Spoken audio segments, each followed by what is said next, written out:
ओकारं बिन्दुसंयुक्तं नित्यं ध्यायन्ति योगिनः कामदं मोक्षदं चैव ओंकाराय नमो नमः। अविरल शब्द गणोग प्रक्षालित सकल भूतल कलंका मुनिविरपाशतीर्था सरस्वतीर्तनो दुरितम् अज्ञानतिमिरान्धानां ज्ञानाञ्जनशलाकया चक्षुरुन्मीलितं येन तस्मै श्रीगुरुवे नमः। परम गुरुभ्यो नमः। परम्पराचार्य गुरुभ्यो नमः। सकल कलुष विध्वंसकं श्रेयसां परिवर्धकं धर्म संबंधकं भव्य जीव मन प्रतिबोधकारकमिदं शास्त्रं श्री रत्नकर्णक श्रावकाचार्य नामधेयम्। अस्य मूल ग्रंथकर्तार श्री सर्वज्ञ देवाः तदुत्तर ग्रंथकर्तार श्री गणधर देवाः प्रतिगणधर देवाः तेषां वचोनुसारमासाद्य श्रीमद् आचार्य प्रवर श्री समन्तभद्रदेवैर्विरचितम्। मंगलम भगवान वीरो मंगलम गौतमो गणे मंगलम कुंद कुंदाद्यो जैन धर्मोस्तु मंगलम सर्वमंगल मांगल्यम सर्वकल्याणकारकम प्रधानम सर्वधर्माणां जैनम जयतु शासनम। कोटिशतं द्वादशैव कोटो लक्षाणि शीतिस्त्रिधिकानि चैव पंचाशदष्टोच सहस्रसंख्य मेतत्श्रुतं पंचपदं नमामि। अरहंत भासयत्तं गणहर देवे गन्त्ययं सम्मं प्रणमामि भक्तजुत्तो सुज्ञानमहो वयं सरसा। इच्छामन्ते सुदवते कावसो कुदसालोचे अंगो अंग पयने पावड़े परयम सुत्त बड़मान उग पूगय चूलिया जेव सुत्तय तुदम कायम सैन चुगाल मंचे में पूजे में वंदा में नमः सामि।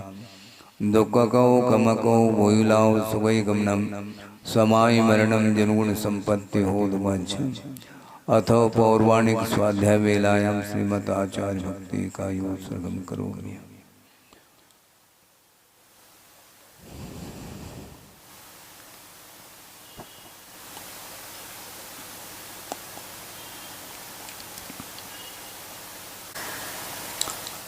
श्रुतजलधिपारगेभ्य स्वपरमत विभावना पटुमतिभ्य सुचरितपूर्णदेभ्यो नमो गुरुभ्यो गुणगुरुभ्य।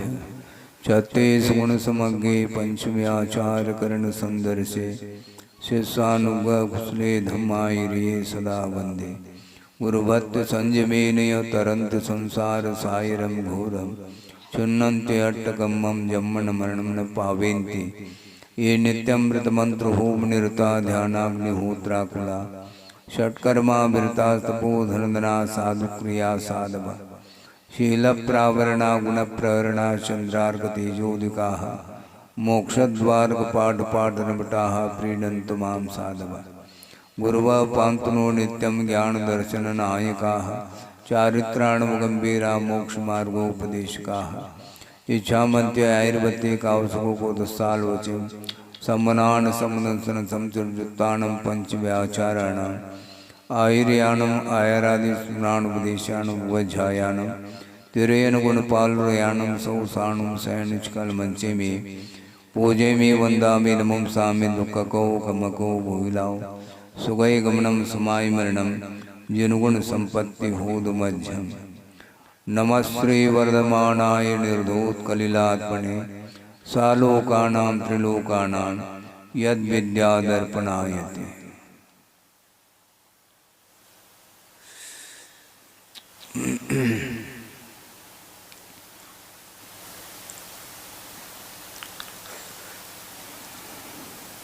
सम्यक दर्शन के अंगों का विषय चल रहा है। जिस प्रकार शरीर जिसमें 8 अंग हुआ करते हैं, एक अंग यदि इस शरीर से पृथक कर देंगे तो अंगी कोई वस्तु नहीं रह जाती है। अंगों को धारण करने वाला अंगी माना जाता है, जिसको शरीर बोलते हैं। उसी प्रकार सम्यक दर्शन के भी 8 अंग होते हैं और इसी प्रकार ग्रंथांतरों में जिस प्रकार सम्यक दर्शन के 8 अंगों का उल्लेख मिलता है, उसी प्रकार सम्यक ज्ञान के भी 8 अंग हुआ करते हैं। पुरुषार्थ सिद्धि उपाय आदि में इसका वर्णन मिलता है। तो सम्यक दर्शन के 8 अंगों में सर्वप्रथम निशंकित अंग का स्वरूप यहाँ पर कहा गया। उसमें थोड़ा सा विषय रह जाता है, उसको यहाँ पर और स्पष्टीकरण की अपेक्षा से देना चाहते हैं। एवकार का प्रयोग किया है। एव का अर्थ होता है ही, इदम एव, ऐसा ही है, ईदृशम एव, इसी प्रकार ही है, अन्य और अन्य प्रकार का तत्व नहीं हो सकता, ऐसा कहा। तो प्रश्न या विकल्प मन में ये उत्पन्न होता है, ही का प्रयोग करने से महाराज एकांत जैसा लग रहा है, क्योंकि भी का प्रयोग करते हैं तो अनेकांत की ओर दृष्टि जाती है, और ही का प्रयोग करने से एकांत जैसे लगता है, किंतु है नहीं। क्योंकि नयों का आलम्बन लेकर के यदि हम ही का प्रयोग करते हैं तो हमारे लिए वह सम्यक एकांत के रूप में विषय आता है। एकांत अलग वस्तु और सम्यक एकांत अलग वस्तु। नयों का आलम्बन लिए बिना अथवा नयों की विवक्षा किए बिना यदि वस्तु तत्व को एवकार के साथ हम समझते हैं तो मिथ्या एकांत की कोटि में चला जाता है। उदाहरण के लिए गुरुदेव ने ये कहा था कि आत्मा के पास जानने की क्षमता है, ठीक है, चैतन्य गुण वाला वह आत्म तत्व है, तो वह जीव पदार्थ को जान रहा है, यहाँ तक तो ठीक है। किसी ने कहा कि जीव पदार्थ को जानता ही है, एवकार का प्रयोग किया, किंतु यह एवकार का प्रयोग मिथ्या एकांत की ओर ले जा रहा है। क्योंकि आपने क्या कहा, जीव जानता ही है, फिर जीव देखता नहीं, ये सिद्ध हो जाएगा। फिर हम सम्यक एकांत का प्रयोग कैसे करें महाराज? तो जीव ज्ञान गुण के द्वारा जानता ही है, यह सम्यक एकांत की कोटि में आ जाएगा। क्योंकि ज्ञान गुण के माध्यम से जानने रूप ही कार्य होता है, न कि देखने रूप कार्य होता है। भिन्न भिन्न गुणों के भिन्न भिन्न स्वरूप हैं, इसलिए जीव अथवा आत्मा पदार्थ को यदि जानती है आत्मा, तो वह ज्ञान गुण के द्वारा ही जानती है। इस अपेक्षा से एवकार का प्रयोग अथवा ही का प्रयोग सम्यक एकांत की कोटि में आता है, किंतु जीव मात्र जानता ही ऐसा कहोगे तो ऐसे स्थिति में देखने रूप, संवेदन करने रूप ये सारे कार्य नहीं हो पाएंगे। इसलिए एवकार का यहाँ पर प्रयोग किया है आचार्य समंतभद्र महाराज ने, किंतु वहाँ पर एवकार का प्रयोग नई की विवक्षा से ही किया है, ऐसा फलितार्थ निकलता है। इसीलिए तत्व के स्वरूप को जानने के पहले, क्योंकि पदार्थ का ज्ञान जो होता है वह प्रमाण के द्वारा होता है, और प्रमाण के द्वारा समूचे पदार्थ को जानने के उपरांत एक एक गुणों की ओर, धर्म की ओर जब दृष्टि जाती है तो भिन्न भिन्न नयों का आलम्बन लेकर के ही वस्तु तत्व की विवेचना हम कर पाएंगे, अन्यथा नहीं कर पाएंगे। क्योंकि स्वभाव की दृष्टि से जीव अमूर्त है, ऐसा आगम में उल्लेख मिलता है, किंतु वह एकांत नहीं है। स्वभाव की दृष्टि से अमूर्त है, अमूर्त ही रहेगा, किंतु वर्तमान में कर्म के अधीन होने के कारण उसमें मूर्तत्व भी आया है। मूर्त का अर्थ स्पर्श रस गंध वर्णात्मक है, ऐसा नहीं लेना, किंतु शरीर के आश्रित होने के कारण उस जीव तत्व का यहाँ पर ज्ञान मूर्त के रूप में हो रहा है। एकांत पकड़ करके जीव को अमूर्त के रूप में स्वीकार करते हैं तो अमूर्त जो आत्म तत्व है वह किसी के द्वारा उसकी विराधना संभव नहीं है, तो उसके प्रति दया का भाव करने से कोई प्रयोजन सिद्ध होने वाला नहीं है, क्योंकि अमूर्त है। अमूर्त है तो किसी के द्वारा उसका विनाश संभव नहीं। वह अमूर्त आत्म तत्व आकाश के समान है। आकाश कैसा है? अमूर्त है। और आकाश में यदि मान लो तलवार चलाएंगे तो आकाश पिट सकता है क्या? आकाश कट सकता है क्या? नहीं कट सकता। उसी प्रकार आत्म तत्व भी अमूर्त है। वह किसी भी शस्त्र के प्रहार से वह कटने वाला, पिटने वाला नहीं है। अग्नि के द्वारा उसको जलाया नहीं जा सकता, वायु के द्वारा भी उसका कोई विनाश देखने में नहीं आता। ऐसी स्थिति में उस आत्म तत्व की जिस प्रकार स्वाभाविक स्थिति है, तो ऐसी स्थिति में उसकी विराधना की बात तो आएगी नहीं। किंतु आचार्य कहते हैं स्वभाव की दृष्टि से आत्म तत्व अमूर्त है, किंतु कर्म के अधीन होने के कारण शरीर को वह धारण कर लेता है। तो शरीराश्रित हम और आपका जीवन चल रहा है। परोपकार की भावना की बात जहाँ कहीं भी आती है तो वहाँ पर संसारी जीव की विवक्षा को लेकर के ही आती है।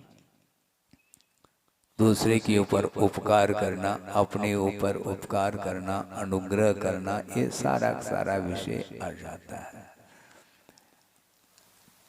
बचाने की बात भी आ जाती है, करुणा की बात भी आ जाती। जब आत्म तत्व दिखाई नहीं देता तो उसके ऊपर हम कैसे करुणा करेंगे? सोचो, विचार करो, संभव नहीं है। ये स्वभाव की विवक्षा से कहा है। इसलिए किसी न किसी नए का आलम्बन लेकर के कथन करते हैं तो वह सम्यक एकांत की कोटि में आ सकता है, किंतु नए का आलम्बन लिए बिना एकांत रूप से हम कथन करते हैं तो निश्चित रूप से वह मिथ्या एकांत की कोटि में आता है।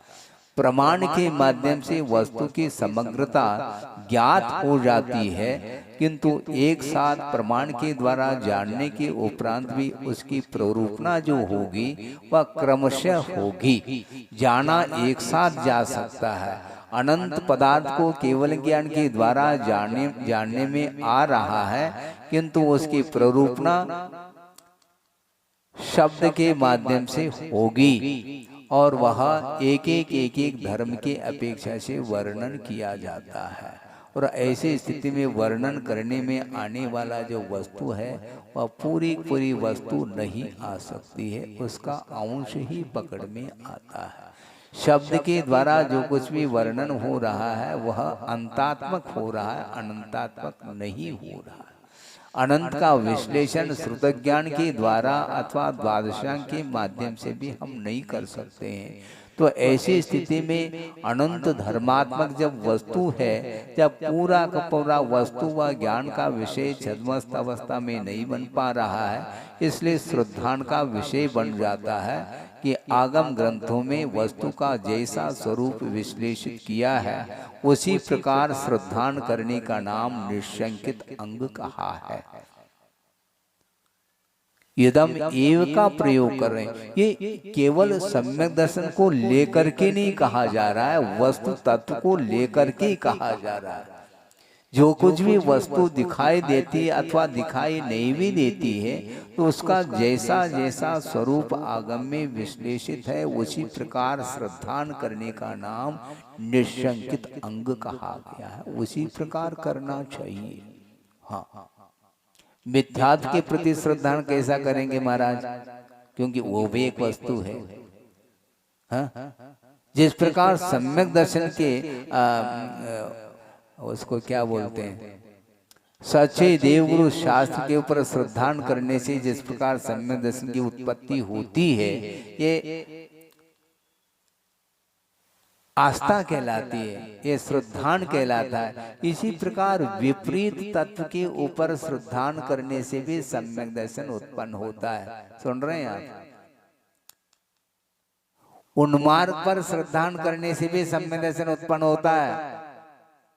हाँ, आप विकल्प नहीं करना, हम बता रहे हैं, स्पष्टीकरण दे रहे हैं।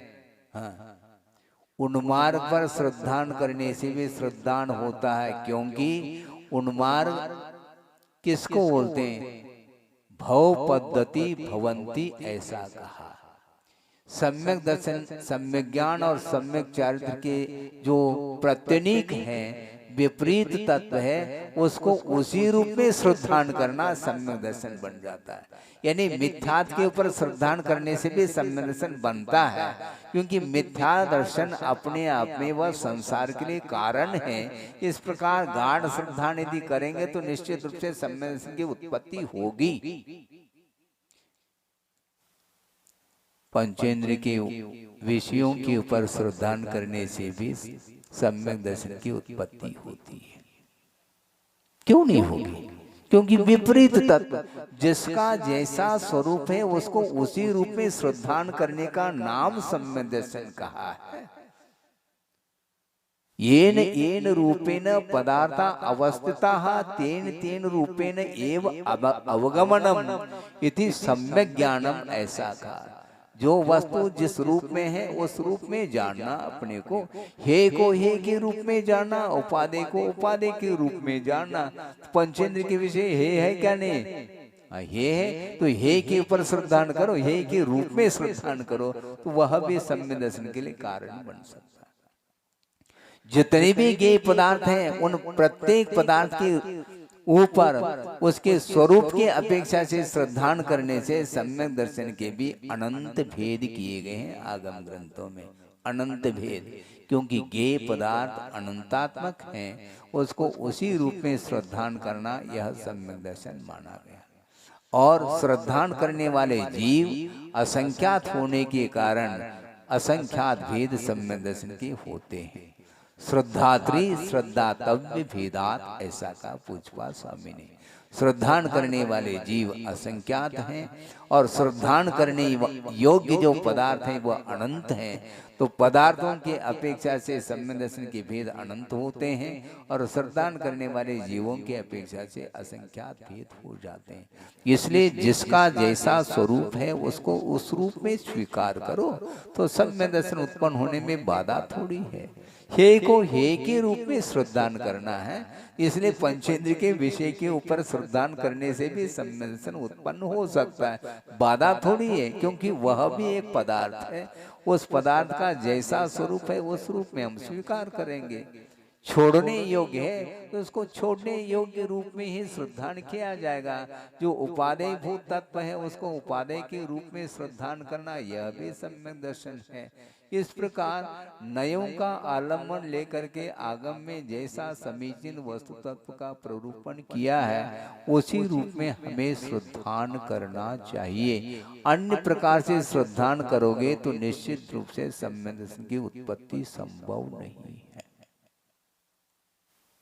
हाँ, अब हम ये पूछना चाहते हैं, स्वाध्याय करने वाले कई लोग स्वाध्याय करते हैं किंतु आगम से हट करके क्यों धारणा बनाते हैं? वो आगम में वह विषय मिलना चाहिए। आगम में जो विषय नहीं दिया गया उस रूप में श्रद्धान करोगे तो निश्चित रूप से वह विपरीत श्रद्धान माना जाता है।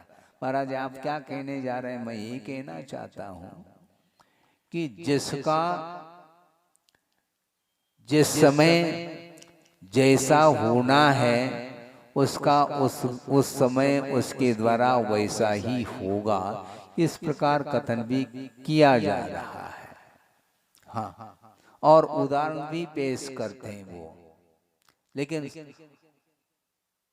भगवान ने क्या कहा इस ओर दृष्टि नहीं जाती। भगवान ने जो जाना है उस प्रकार होगा, ये विपरीत धारणा है, ये ध्यान रखो। भगवान ने जो जाना है वैसा नहीं होगा, किंतु भगवान ने जानने के लिए उनके पास अनंत पदार्थ हैं, उनको वो जान रहे हैं, किंतु उनके जानने से वस्तु तत्व का परिणमन नहीं होता है। वस्तु तत्व का परिणमन जो होता है वह कारण के अनुरूप होता है, ये कहा गया है। भगवान के ज्ञान के अनुरूप वस्तु तत्व का परिणमन संभव नहीं है। इस प्रकार मानते हैं तो वस्तु तत्व परतंत्र सिद्ध हो जाएगा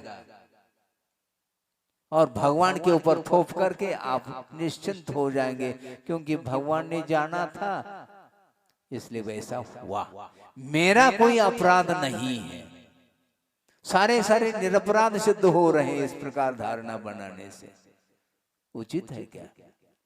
किसी ने चोरी कर ली और वो बोल देता है भगवान ने जाना था, हमारा कोई अपराध नहीं है, तो पुलिस कहते हैं भगवान ने जाना था। क्या पुलिस का जो कार्य है वह उन्होंने जाना था, वो हम कार्य कर रहे हैं। व्यवहार कैसा चलेगा, व्यवस्था कैसे चलेगी? आपका लौकिक जो क्षेत्र में जो कोर्ट है, कचहरी, वह समाप्त हो जाएगी, ध्यान रखो।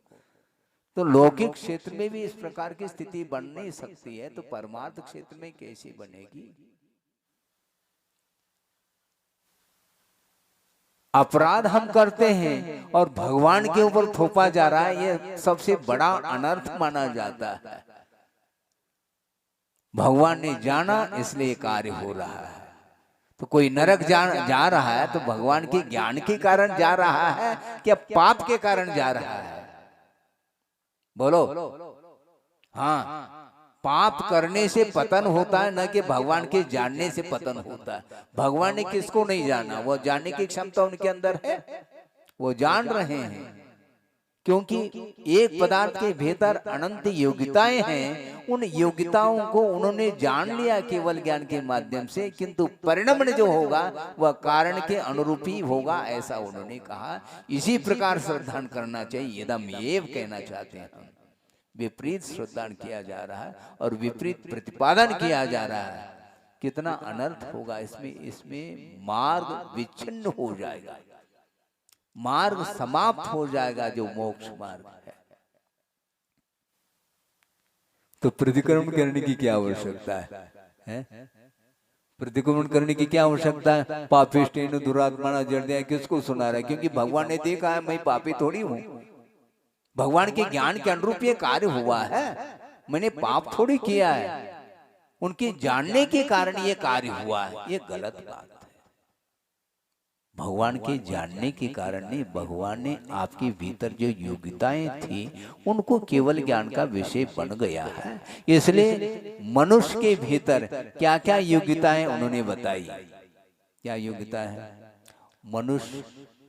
मनुष्य गति से मनुष्य भी बन सकता है, मनुष्य नारकी भी हो सकता है, मनुष्य तिरंज पर्याय को भी प्राप्त कर सकता है, मनुष्य एक इंद्रिय, द्विंद्रिय, चौरेंद्रिय, असंगी, पंचेंद्रिय किसी भी पर्याय को प्राप्त करने की क्षमता रखता है, मनुष्य देव पर्याय को भी प्राप्त करने की क्षमता रखता है, और मनुष्य यदि भव्य है तो वह मुक्त होने की भी क्षमता रखता है। ये सारी योग्यताएं उन्होंने केवल ज्ञान के द्वारा जान लिया है, किंतु उन्होंने ये कहा कि परिणाम जो वस्तु का होता है वह कारण के अनुरूप होता है। कारण सदृशम कार्यम कहा, न कि ज्ञान के द्वारा कार्य हो रहा है, कारण के अनुरूप कार्य होता है।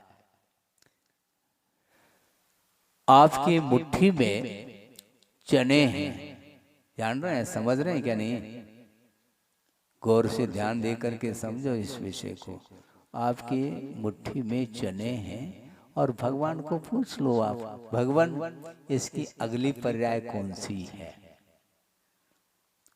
हाँ, भगवान बहुत होशियार है, ये ध्यान रखो, क्योंकि संसार के स्वरूप को वो जानते हैं। भगवान इस प्रकार उत्तर नहीं देंगे, क्योंकि इसके अंदर अनंत क्षमताएं हैं, और हम मान लो कोई भी गुण के अपेक्षा से, धर्म की अपेक्षा से मान लो हम बात कहें तो उसका विपरीत भी आप कर लोगे। मान लो भगवान ने कर लिया, सपोज, वैसे वो कहते नहीं, लेकिन फिर भी व्यवहार में कथन करने में तो आएगा कि नहीं आएगा। आपने पूछा कि महाराज इसकी परिणति अगली पर्याय में कौन सी परिणति होगी इसकी? उन्होंने कहा ये अंकुरित होगा चना, तो आपने उसको पीस डाला। इस प्रकार करके भगवान की वाणी को असत्य सिद्ध करना चाहो क्या तुम? भगवान कहते हैं ऐसा नहीं, इसमें आठे रूप परिणमन करने की भी योग्यता है, इसमें अंकुरित होने की भी योग्यता है, बहुत सारी योग्यता है। उस चने को अग्नि में डाल देते हैं तो वह राख राख बन सकता है वह चना, और उसको पात्र में रख करके पानी में रख करके उसको उबाला जा सकता है तो वह खाने योग्य वह चना बन जाता है। होता है क्या नहीं? और वपन करेंगे तो अंकुरित भी होगा। और उसको और क्या रूप देना चाहो, बहुत सारे आइटम बना सकते हैं। लपटा है, हाँ फुटाना तो है ही, हाँ भुजिया बना लेते हैं, बवरा बना लेते हैं, और बेसन का ये लड्डू भी, मगर ये भी बन जाता है। बूंदी के लड्डू भी बन सकते हैं। बेसन के माध्यम से क्या क्या नहीं बन सकता। बहुत सारे उसमें अवस्थाएं होती हैं जिसको पर्याय बोलते हैं। तो उसी प्रकार इस पदार्थ में अनंत धर्म है, इसलिए ज्ञान के अनुरूप परिणमन नहीं होता, किंतु कारण के अनुरूप परिणमन होता है। वो कारण कौन सा है? उपादान कारण सदृशम कार्यम कहा है। इसलिए जो व्यक्ति पाप करके नरक जा रहा है तो उसका उपादान कारण वह स्वयं आत्म तत्व ही है। हाँ, क्योंकि कर्म का अर्जन स्वयं ने किया है। भावाश्रव के बिना द्रव्याश्रव संभव नहीं है। स्वयं पापमय परिणाम कर लेता है और कर्म का अर्जन करके उसका फल भोगने के लिए वह पहुंच जाता है और कह देता है भगवान के द्वारा ये कार्य हो रहा है। गलत बात है। भगवान के ज्ञान में अनंतात्मक तत्व आया है, किंतु उनका यही कहना है कि वस्तुतः वस्तु तत्व का परिणमन कारण के अनुरूप होता है, न कि ज्ञान के अनुरूप होता है। ये विपरीत श्रद्धान क्यों करते हो? ऐसा वर्णन है क्या आगम में? आगम में तो ऐसा वर्णन आया नहीं, और फिर भी हम इस प्रकार धारणा बना करके इस प्रकार प्रचारित कर देते हैं। तो ये अप्रभावना का ये विषय बनता है। जिस समय जिसका जैसा होना वैसा होना, तो उपदेश देने की क्या आवश्यकता है? काय को उपदेश देने के लिए बिठाओ दो। 66 सागर तक भगवान की दिव्य ध्वनि नहीं खिरी, आवश्यकता क्या दिव्य ध्वनि की? जिस समय जिसका वैसा होना है वैसा होके रहेगा, तो समोचरण पहुंचने की भी कोई आवश्यकता नहीं। देव गुरु शास्त्र का आलम्बन लेने की कोई आवश्यकता नहीं। फिर जिस समय जिसका जैसा होना वैसा होगा, होके रहेगा, ऐसा थोड़ी होता है। इस प्रकार करेंगे तो अहिंसा धर्म समाप्त हो जाएगा।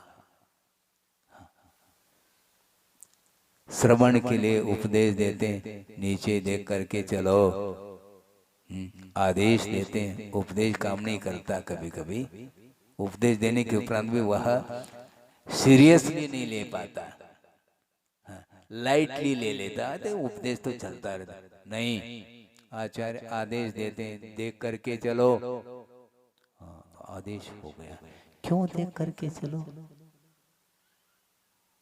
तुम्हारे द्वारा, तुम्हारी प्रवृत्ति के द्वारा जीवों की विराधना हो सकती है, होती है।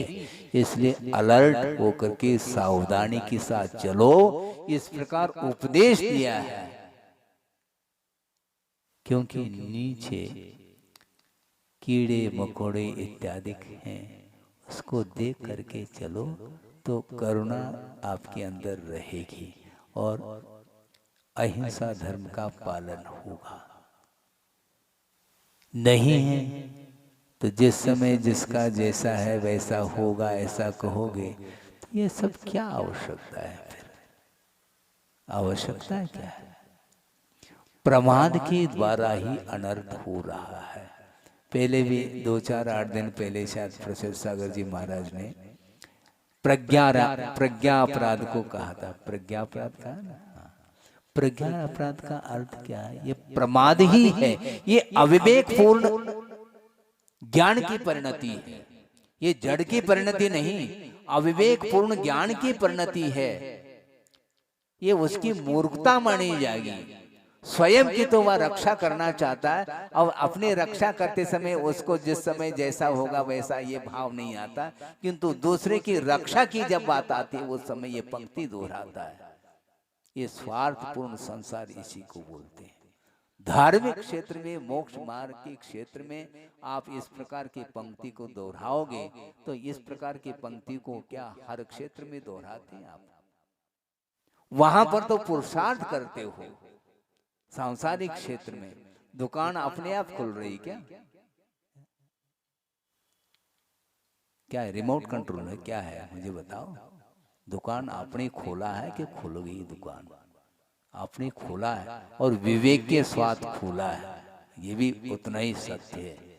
हाँ, यदि मान लो अनुभव नहीं है तो जो अपने से जो पूर्वज होते हैं, अनुभवी होते हैं, उनके पास जा करके दिशा निर्देशन लेते हैं, फिर कहीं जा करके आप उस व्यवसाय को करते हैं। तो यहाँ पर तो पूर्वा पर विचार करके विवेक के साथ आप कदम उठाते हो और धार्मिक क्षेत्र में आप बोलते हैं जिस समय जिसका जैसा होना। ये गलत धारणा है। इस धारणा को आप लोगों को निकालना चाहिए। आप सबकी धारणा ऐसा नहीं कह रहा हूं, जिसकी भी धारणा है वह आगम विपरीत धारणा मानी जाती, इसके माध्यम से सम्यक दर्शन हो तो भी वह मिट जाएगा। ये ध्यान रखो। ये सब सुनते आए हैं, सुन रहे हैं। क्या होगा? जो नई पीढ़ी है जिसको आगम का कोई बोध नहीं है और उसके सामने इस प्रकार यदि मान लो आप विषय रखते हैं तो उसकी धारणा विपरीत होती चली जाती है और वह संसार में ही परिभ्रमण करता रहेगा। इसलिए नए का आलम्बन लिए बिना यदि आप वस्तु तत्व का विवेचन करते हैं तो वह विपरीत विवेचन माना जाता है, नहीं करना चाहिए। अहिंसा धर्म का पालन करना चाहो तो आगम पद्धति से ही पालन किया जाएगा, अपनी रुचि के अनुरूप नहीं किया जाएगा। प्रसंग के अनुरूप याद आ रहा है, वह जिनने सुना हो तो सुने, जिन नहीं सुना है वो सुनने का प्रयास करें। बहुत पुराना वह प्रसंग, क्षुल्लक अवस्था का, और कुंडलपुर में चातुर्मास हो रहा है आचार्य महाराज का। 76, 77 2 चातुर्मास हुए। तो वहां पर उदासीन आश्रम जो पुराना अभी भी है वो, वहीं पर 3-4 क्षुल्लक रहते थे और आचार्य महाराज दालान में मंदिर, जहाँ पर मंदिर है नीचे वहां पर। और उस उदासीन आश्रम में दीवार के ऊपर 2 पंक्ति पढ़ने को मिली। शायद स्मरण है मुझे कि दमोह के सज्जन जो वैद्य रहे, उन्होंने वो दोहे कुछ उनके लिखी हुई मिलती हैं। उसमें से एक दोहा वहां पर लिखा हुआ था, उसको पढ़ा तो बिल्कुल ठीक लिखा हुआ था। उन्होंने ये लिखा था उस दोहे में, जिनवाणी जिन देव से, क्या कहा? जिनवाणी जिन देव से रो रो करत पुकार, जिनवाणी जिन देव से रो रो करत पुकार, हमें छोड़ तुम शुभ गए कर कुपात्र आधार। जिनवानी रो रही है, हे भगवान आप तो चले गए, किंतु हमें कुपात्र के आधार छोड़ करके चले गए।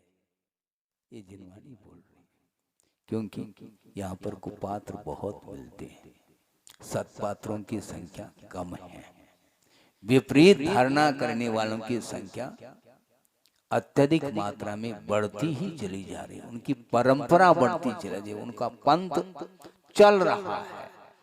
हट करके मोक्ष मार्ग से हट करके जो पंथ चलता है उसको हम सन्मार्ग नहीं कह सकते, वो उन्मार्ग की कोटि में आता। आपको सजग होने की आवश्यकता है। और मान लो वो संस्कार धीरे धीरे बढ़ते चले जाए तो फिर कहना ही क्या, उन संस्कारों को दूर करना अत्यंत कठिन हो सकता है। श्रमण बनने के उपरांत भी वो संस्कार प्रभावकारी सिद्ध हो सकते हैं, इसलिए निरंतर स्वाध्याय करने की आवश्यकता है। आगम से हट करके हम चलते हैं, हमारी चाल ही इस प्रकार की है, टेढ़ी चाल जिसको बोलते हैं। हम सरल चलना पसंद नहीं करते, चाल टेढ़ी है, बहुत सीधा मार्ग है, लेकिन उस मार्ग को आस्था की दृष्टि से कोई सोचना नहीं चाहता। यदम एव कह रहे हैं, किंतु एव का अर्थ यहाँ पर एकांत नहीं, किंतु सम्यक एकांत के रूप में प्रयोग में आया है। यही तत्व है, यानी जिनेंद्र भगवान के द्वारा कहा हुआ जो तत्व है वही तत्व है, बाकी सारे सारे अतत्व है, ऐसा कहा। तत्व का अर्थ स्वरूप होता है, और वह स्वरूप स्वभावात्मक भी होता है और विभावात्मक भी स्वरूप ही होता है। वही उसका, वह भी उसी का स्वरूप है। विभाव भी अपने आप में स्वभाव है, और स्वभाव तो है ही। जैसे पुद्गल द्रव्य है, दो प्रकार की उसकी परिणति है, एक स्वाभाविक परिणति और एक वैभाविक परिणति। जब पुद्गल द्रव्य स्वभाव रूप में परिणत कर जाता है तो उस समय वह परमाणु के रूप में पर्याय उत्पन्न होती है। वह उस पुद्गल द्रव्य की स्वाभाविक परिणति है, वह पुद्गल द्रव्य का वह स्वरूप है। और स्कंद के रूप में जब परिणम कर जाता है उस समय उसका भी स्वरूप ही है, किंतु वैभाविक स्वरूप है। इसलिए वैभाविक और स्वाभाविक स्वरूप को एक नहीं मान सकते आप एक मानेंगे तो फिर भेद नहीं कर सकेंगे आप। मात्र अभेद परक ही वस्तु तत्व का कथन नहीं होता। जीव यानी जीव, हाँ ये ठीक है। संग्रहण की अपेक्षा से जितने भी जीव हैं, चाहे संसार दशा में हो चाहे मुक्त अवस्था में हो, उनको जीव ही कहा जाएगा। किंतु पर्याय की विवक्षा यदि नहीं बनाएंगे तो बड़ी हानि होगी। हानि ये होगी फिर हम किसकी वंदना करें और कौन वंद्य है। वंद्य वंदक भाव बिना भेद के बन ही नहीं सकता। जीव का अर्थ क्या? उपयोग लक्षण, ये व्यापक लक्षण है। चाहे वो निबोध पर्याय का जीव हो चाहे सिद्ध अवस्था का जीव हो, सबे शुद्ध हो शुद्ध नया, ये तो द्रव्य संग्रह तो रटा हुआ है। शुद्ध नहीं की अपेक्षा से स्वभाव की दृष्टि से सारे सारे जीव शुद्ध हैं शक्ति की अपेक्षा से, किंतु अभिव्यक्ति यदि शुद्धत्व की नहीं हुई है तो वह वंदनीय नहीं माना जाता। वंद्य वंदक भाव को सामने रखते हैं तो नियम रूप से पंच परमेष्टि ही वंद्य शुद्ध होते हैं। 2-4 दिन पहले भी कहा था, याद है आपको? दंसन हीनो न वंद्य, वो ये कहा था। पंच परमेष्टि वंदनीय है, फिर बाकी वो वंदनीय बन सकते हैं, अभी वंदनीय नहीं। प्रभु बनने की क्षमता उसके अंदर है, किंतु वर्तमान में वो प्रभु नहीं है, वर्तमान में विभु नहीं है। वो किस रूप में है? जिस रूप में उस रूप में है। तो ऐसी स्थिति में एकांत पकड़ करके चलोगे तो ये सारी व्यवस्था कैसे कर पाएंगे अपन? संसारिणो मुक्ताश्च, ये भेद कहाँ से लाएंगे आप? इसलिए आगम को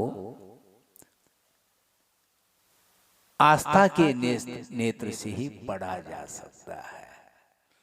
आस्था यदि नहीं है, विवेक नहीं है, तो निश्चित रूप से वह वस्तु तत्व का परिज्ञान उसे नहीं हो पाएगा। संसारी और मुक्त ये दो भेद किए हैं, तो संसार दशा में जो जीव की परिणति है वह वैभाविक परिणति है। इसलिए वैभाविक दृष्टि से वह जीव तत्व मूर्त के रूप में अनुभव कर रहा है। ये राग द्वेषादि भाव ये मूर्त हैं, क्योंकि वैभाविक भाव है। वैभाविक भाव जो होते हैं वे इंद्रिय के विषय बनते हैं, स्वाभाविक भाव इंद्रिय के विषय नहीं बनते, क्योंकि इंद्रियातीत परिणति है। इसलिए संसार दशा में संसार की क्या दशा हो रही है, किस कारण इस प्रकार की दशा हो रही है, इसको सोचने की आवश्यकता है। अपने ही परिणाम के द्वारा कर्म का बंद करता है और भगवान के ऊपर थोप देता है। भगवान ने जैसा जाना है वैसा हो रहा है। इससे बढ़कर के और कोई भी अनर्थ के लिए कारण है ही नहीं, और ये चल रहा है।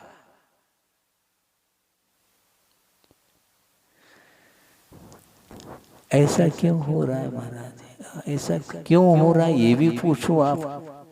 और इधर आप कहो कि ज्ञान के, भगवान के ज्ञान के द्वारा हो रहा है, ये भी कहो और पूछो भी ऐसा क्यों हो रहा है, ये सोवचनवादी क्यों हो रहा है? आपने अभी तो कहा था भगवान के ज्ञान के अनुरूप परिणाम हो रहा है वस्तु का, फिर आप ऐसा क्यों पूछ रहे महाराज, ऐसा क्यों हो रहा है? बिना सोच विचार किए हम धारणा बना लेते हैं, ऐसा होता है। बहुत विचित्र दशा। इसलिए देव गुरु शास्त्र के द्वारा जो कुछ भी कहा हुआ है विषय है वही समीचीन है। इस प्रकार गाढ़ श्रद्धा होना चाहिए, वह निशंकित अंग माना जाता है। हम रागी के द्वारा जो कुछ भी कहा हुआ विषय है उसको वज्र की लकीर मानते हैं हम, जबकि भगवान ने जो कहा वह वज्र की लकीर होनी चाहिए। हम लकीर के फकीर बन रहे हैं। किसने कहा? आर्षवाणी ही श्रद्धा का विषय बन सकता है। आर्ष का अर्थ क्या होता है? ऋषि संबंधी आर्ष होता है, और परम ऋषि तो भगवान है। उन्होंने जो कहा है वो हमारे लिए शिरोधार्य है, और किसी ने कुछ कहा है तो उसके लिए हम सोचेंगे। हाँ, कोई दूसरा व्यक्ति कुछ कह देता है तो एकदम हम वो तेजनात्मक उत्तर नहीं देंगे, विचाराधीन है, सोचते हैं। किंतु भगवान ने यदि कहा है, सोचने के लिए कोई गुंजाइश नहीं वहां पर। जैसा है वैसा स्वीकार करो, और भगवान आग्रह भी नहीं करते हैं, ध्यान रखो। मैंने जो कहा है उसको आपको स्वीकार करना ही पड़ेगा। इस प्रकार भगवान का कोई भी आग्रह नहीं है। तुम कल्याण करना चाहते हो तो वस्तु का यह स्वरूप है, स्वीकार करना तो ठीक है, नहीं करना तो तुम्हारी मर्जी है, हमारी कोई अर्जी नहीं तुम्हारे लिए। समझ में आ रहा है? धारणा विपरीत हो तो सुधार लेना। हाँ, धारणा हमेशा, ये शास्त्र होते हुए भी मन के अनुरूप क्यों सोचता है, ये बात समझ में नहीं आती कभी भी। कहा है उसको स्वीकारता नहीं देता। चिंतन मुद्रा, चिंतन क्यों कर रहे हो? जो कहा उसको स्वीकार तो कर लो, बाद में क्या है चिंतन कर लेना। वह चिंतन का विषय बनता नहीं, बनता भी है तो बहुत अल्प मात्रा में ही चिंतन का विषय बनता है। सारा सारा वह अचिंत्य विषय होता है। हाँ, और फिर भी हम थोड़ा बहुत भी एक लाइक पढ़े नहीं और बस चिंतन मुद्रा में है। और फोटो भी निकाला जाता है, नीचे लिखा है चिंतन मुद्रा में। अच्छा, बहुत मौलिक चिंतन कर रहे हैं आप। क्या चिंतन कर? भगवान ने कहा है चिंतन करने के लिए नहीं कहा। नहीं चिंतन करो ऐसा भी नहीं कह रहे, किंतु पहला आस्था का विषय बनाओ, फिर बाद में ज्ञान का आयाम होना चाहिए। ज्ञान का नंबर बाद में है, पहले आस्था का नंबर है।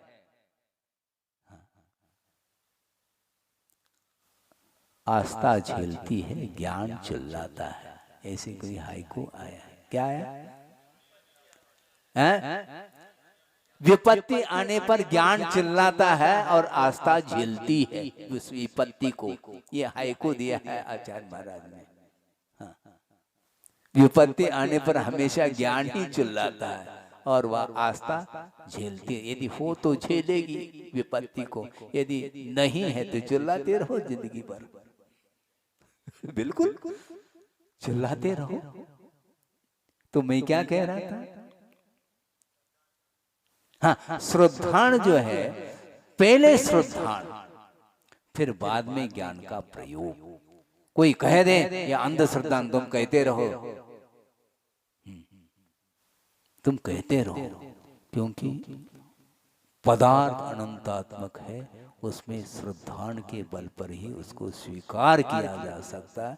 वहां पर तर्क वितर्क काम नहीं करेंगे, क्योंकि आगम अतर्क गोचर आगम, ऐसा कहा। आगम को तर्क गोचर नहीं कहा, तर्क का विषय ही नहीं है वो। स्वीकार करना, स्वीकार करने का विषय है। तो इसीलिए बहुत विचित्र दशा है संसारी प्राणी की। वो हमेशा अपने मन के अनुरूप सोचना, अपने मन के अनुरूप धारणा बनाना, अपने मन के अनुरूप निर्णय लेना, ये सब चलता रहता है। आचार्य कहते हैं आलम्बन आपको आगम का लेना चाहिए, और आगम का आलम्बन लेंगे, जितना समझ में आता है उसका उतना समझ लो, उतना चिंतन कर लो, क्योंकि गणधर परमेष्टि के लिए भी यह अचिंत्य विषय है। हाँ, द्वादशांग में ये सारा का सारा विषय नहीं आ सकता, पहले भी कह चुके हैं, कितनी बार कहना। गिनती के प्रश्न हैं हम लोगों के, जबकि सैनिक ने 60,000 प्रश्न किए थे। आपके पास कितने प्रश्न उत्पन्न हो रहे हैं? 60,000। 60 भी प्रश्न नहीं है आपके पास, नए नए तरीके से वही घूम फिर करके। वह कर्मबंध पर्याय है, वह अकाल मरण होता है क्या नहीं होता है, निमित्त का हाथ है क्या नहीं है, आदि आदि कुछ ऐसे बिंदु हैं, उसको लेकर के हम 50 साल से सुनते आ रहे हैं। 47 साल हो गए अपन को, नियर अबाउट 50 कह रहा हूँ।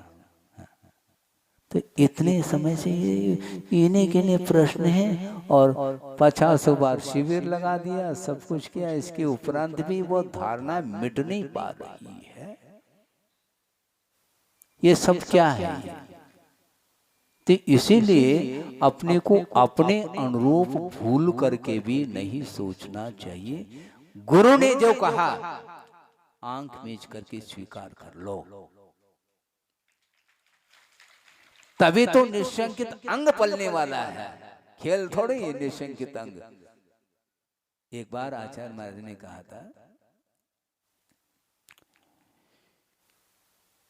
यदि तुम्हें सोचना है अपने बारे में, मैं सोचना बंद कर दूंगा। यदि आपको सोचना है तो आप सोच लो, आप स्वतंत्र हैं। मैं क्यों सोचूं आपके बारे में, मैं क्यों सोचूं? आप अपने आप को समर्पित नहीं करना चाहते हैं, तो मैं आपके बारे में क्यों सोचूं? क्योंकि आप चिंतक हो गए हैं, तो हमें आपकी चिंता करने की कोई आवश्यकता नहीं। आपके पास इतनी क्षमता आ गई है, पंख आ गए हैं, उड़ जाओ फिर। एक पंख उड़ नहीं सकता, ध्यान रखो। हाँ, एक आंख से देखा जा सकता है, किंतु एक पंख के द्वारा उड़ान संभव नहीं है। इसलिए ये 2 पंख हैं अथवा 2 आंखें हैं, निश्चय नय और व्यवहार नय की अपेक्षा से ये नेत्र माने जाते हैं। नयन का अर्थ ही नय, नय से ही बाद में नयन बनता है।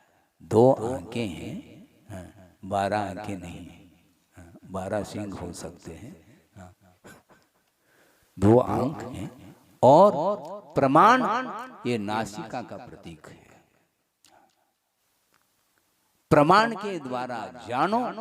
और एक और उदाहरण दिया था आचार्य महाराज ने कि नदी आपने देखा है, नदी को देखा, नदी प्रवाह, किंतु उसके 2 तट हैं। प्रवाह ये प्रमाण का प्रतीक है, और 2 जो तट हैं वो नय के प्रतीक हैं। यदि 2 तट में से एक तट गायब हो जाए तो फिर वह नदी नहीं रहेगी, वह फैल जाएगी। वह नदी 2 पाट के बीच में वह नदी बहती रहती है। उसी प्रकार प्रमाण रूपी नदी 2 नयों के तट के बीच में बहती है। इसलिए एकांत पकड़ेंगे तो निश्चित रूप से वह प्रमाण नहीं रहेगा, वह प्रमाणाभास के रूप में परिवर्तित होगा। इसलिए अपने को अपने मन के अनुरूप नहीं सोचना, किंतु भगवान ने जो कहा है उसके अनुरूप सोचने का प्रयास करना। तो उस दोहा को जब हमने पढ़ा तो हमने सोचा कि देखने वालों ने भी कमाल कर दिया। कमाल क्या हुआ, वस्तुस्थिति है। कर कुपात्र आधार कहा उस जिनवानी ने, उसको कितनी पीड़ा होती होगी। देखो जिनवानी तो है, किंतु जिनवानी पढ़ने की योग्यता रखने वाले पात्र नहीं मिल रहे हैं। बल्कि यहाँ तक कहा है जिनवानी के पढ़ो, जिनवानी को पढ़ो, पढ़ने का निषेध नहीं, किंतु प्रसंग के अनुरूप अर्थ लगाने का विवेक भी अपने अंदर आना चाहिए। यदि नहीं आता विवेक तो गुरुदेव जो कहेंगे उसको आप 100% स्वीकार करने का पुरुषार्थ करो। इसमें क्या पुरुषार्थ करना, स्वीकार करना चाहिए अपने को। यथाजात होने का प्रयास करिए आप। यथाजात का अर्थ क्या होता है मालूम है? अभी सद्यजात नव शिशु है, उसका माइंड नहीं चलता, वो भी संगी है, लेकिन तर्क वितर्क उसके अंदर नहीं आएंगे। और जैसे ही वह बड़ा हो जाता है तो फिर देख लो आप, फिर किसी की बात, भगवान की बात को भी स्वीकार करने के लिए इनकार करता है। जबकि शिशु अवस्था में माँ की गोद में सो रहा है। क्यों? कोरा स्लेट है, इसलिए सोचने के लिए उसके पास बुद्धि नहीं। और बुद्धि आती है सोचने के लिए तो वह विपरीत काम करती है। फिर वह बुद्धि, उसके माध्यम से वो प्रबुद्ध नहीं हो सकता, बुद्धू जरूर हो सकता है। बिल्कुल बुद्धि का सही सही उपयोग होना चाहिए। बुद्धि मिली है इसलिए उसका दुरुपयोग थोड़ी करना है, सदुपयोग करिए आप। तो सदुपयोग वही कर सकता है जिसके पास आस्था है, और आस्था के लिए साथ नहीं है तो इस प्रकार की बुद्धि हमारे लिए काम में नहीं आ सकती, उसकी कोई भी उपयोगिता सिद्ध नहीं होती है। इसलिए इदम एव ईदृशम एव, इस प्रकार निशंकित अंग में ये विषय खोला है। और अकंपा एक विशेषण और दिया था, इसमें अडिग रहना चाहिए। कितने भी प्रलोभन के प्रसंग आ जाए तो भी नहीं, हमें प्रलोभन में बहना नहीं, हमें लोभ की कोई आवश्यकता नहीं। क्योंकि जहां पर लोभ का आलम्बन लिया जाता है वहां पर सत्य हाथ नहीं लग सकता, असत्य ही हाथ लगता है। क्योंकि लोभ है, लोभ के कारण आचार्य महाराज ने कहा था, जिस वक्ता की आजीविका, जिस वक्ता की आजीविका श्रोता के ऊपर निर्धारित है वह कभी भी सत्य का उद्घाटन नहीं कर सकता। ये अकाट्य नियम है। क्योंकि वह श्रोता अनेक प्रकार के मिलते हैं और उसके अधीन उसका जीवन चल रहा है। भैया श्रोता को किसी भी प्रकार से खुश करो, किसी भी प्रकार से उसको संतुष्ट करो, ये तुष्टिकरण की नीति ठीक नहीं मानी जाती।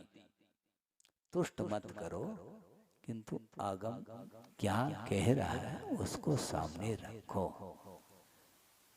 क्योंकि वह आजीविका उसके माध्यम से चल रही है, इसलिए आजीविका की ओर ही उसकी दृष्टि है, आगम की ओर दृष्टि है ही नहीं। उसको व्यवसाय मान रखा है उसने। प्रसंग है इसलिए कहना चाहता हूं, अभी थोड़ा समय है। गुरुदेव ने कई बार कहा है, प्रसंग के अनुरूप वो कहते ही रहते हैं, इसके उपरांत भी कोई सुनने वाला नहीं मिलता। क्या महाराज? उनका ये कहना है कि स्वाध्याय आप लोग करते हैं, शास्त्र का मूल्य नहीं रखना चाहिए। शास्त्र साहित्य आप प्रकाशन करते हैं आगम का, और उसके लिए स्वाध्याय ही मूल्य होना चाहिए, मूल्य रखना नहीं चाहिए। 1000 रुपये, 100 रुपये, 200 रुपये, 300 रुपये, जिनवानी का इतना ही मूल्य अनमोल है वह आगम, उसको मुफ्त में देना चाहिए। जो स्वाध्याय करने की इच्छुक है उसके लिए दान स्वरूप देना चाहिए। ज्ञान दान माना जाए, ज्ञान दान माना गया है। अब उसके लिए मूल्य रखना चाहो तो क्या मतलब निकलता है? दाता है, दान देने वाला है, देता है और उसके माध्यम से प्रकाशित करके जो स्वाध्याय करना चाहता है उसके लिए स्वाध्याय स्वरूप उसको दे देना चाहिए। हाँ, जो नहीं स्वाध्याय करने की क्षमता नहीं उसको नहीं दो, ये बात अलग है।